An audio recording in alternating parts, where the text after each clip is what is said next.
Anybody else? Do you find your work looks different when you use your right hand instead of the wrong hand? No, it does not. Left hand, right brain. It will look very, very different going the other way. There's no question about that. So, what got you to doing car images? What you have? I've done them all my life, from ink sketches on ruled paper in grade school and all the way up. I did my bit as a wildlife artist. I worked in comic books, and I sell cars, and I'm around cars all the time. I'm a passionate car and motorcycle guy, and the collector car market and the custom motorcycle market is a relatively affluent market and a disposable income market. So I find it, expose myself to the right people, take that any way you like to, and the market sort of creates itself. And do you work all on SD board, or do you work on I did the SD board on this one more as an experiment, because I've got a whole bunch of it sitting around the house from a bulk order I did a few years ago. I find the panhead piece in the frame is on the ampersand board. I find for the really, really micro detail on some of these pieces, that's a much more user-friendly board. the ampersand? Mm-hmm. So how detailed you go with all these little? I know you showed the big highlights, but what about the small ones like the transitions? Are you trying to capture all of them? Or? I put a very great deal of them in. I try to let the black of the board work for me, and I do tend to push the darks. But like for instance, this one, right? This is the small. Yes. Now this is obviously black. This is not all the black. Are you gonna really follow this, or are you gonna do this highlight even though it's gray? When I do this, I'm gonna use primarily. I'm gonna use this piece will have a background on it. Okay. I'll use the lighter floor tile to push the tank forward. So I will sacrifice some of those highlights to push the darks a little bit. But as far as the reflections you see here, which are ceiling tiles, my ugly mug, which I'll probably change to somebody else's, the signs hanging from the handlebars of the bike, which usually reflected on the chrome there, those will remain for the simple fact of communicating not only the depth and the shape, but the environment as well.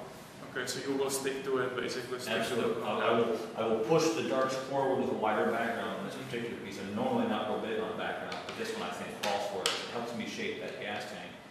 But the reflections, again, ad nauseum, the reflections create the environment. So how do you do the transition? What tools do you use for that? Is it the vast majority of what I use is just a surgical scalpel, and I use my X-Acto knife. I have a tool that has become a favorite of mine of late, is the parallel line tool. Mm-hmm. And you'll see this one, instead of 4 times on it, it's got 3 because one broken, bent back. All that did was make it more useful and more flexible for me. I tend to treat it like an inking brush. I bend it, I torture it, I go through these things, sometimes 2 on a particular project. Because I don't necessarily treat it as an itty-bitty crosshatch tool. I'll create effects with it in broad, sweeping lines. I go through them pretty well, but they do create a pretty interesting effect. Without using the fiberglass brush, how can you achieve that smoothness? Simply through, just like Lorna was doing on the faces, just through layering and very gentle cross-hatching.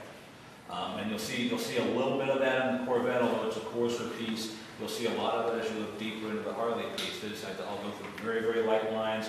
I stole the DNA technique, and I push a little bit of dark back into it that way, and then I'll cross-hatch it over again, and that'll just allow me to build a bright reflection on top of a dark one, on top of a dark gray surface. Okay, because I know that when what's his name? When the Rockman did the chrome, you usually use the fiberglass brush, right? That's like most. Yeah. I use it for highlights. Like I said, I use it for the spots. When I'm doing the chrome, I will use a lot of fiberglass brush. When I'm doing the painted surfaces and the lighter reflections, I find it's a little bit too drastic. So this is That was steel wool and fiberglass brush. Oh. The vast majority of them. Would you do something like that on brands? I've never worked with a whiteboard yet. I've yet to work with a whiteboard. That's what I have one, but I have the white one. This one is kind of like a You kind of just take away the black and you make a texture to create the depth. I'm intrigued with trying the whiteboard. I don't like Rodman's intrigued with creating this. But so flying base is growing right now. Unfortunately, it's growing relatively quickly. Is earned with these works. So that's what folks are asking me for right now. So that's what is that fiberglass brush?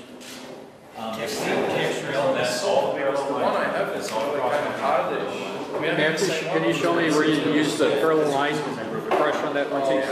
On here? Yeah. Oh, that on the seat, not so much.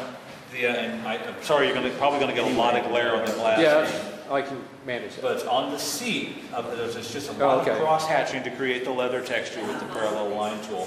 And I've got a lot of just the one broken tine on the parallel line tool in picking away the braided steel hoses. See, I did it Or once. you'll see the fiberglass When I brush did the, is in the chrome highlights. the whole thing and it didn't work as well. I use the magnifier on my desk now for a lot of this stuff. But you'll see the fiberglass brush and the highlights on the breather and on the transmission case here. And you'll see, again, trusting the photo reference here on the tanks, the overhead lights and the buildings reflected next door. That tank sold it to that customer.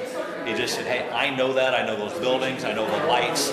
That's my showroom, I love it. So that helped a ton for me on selling that particular piece. Thanks. Thank you. Thank you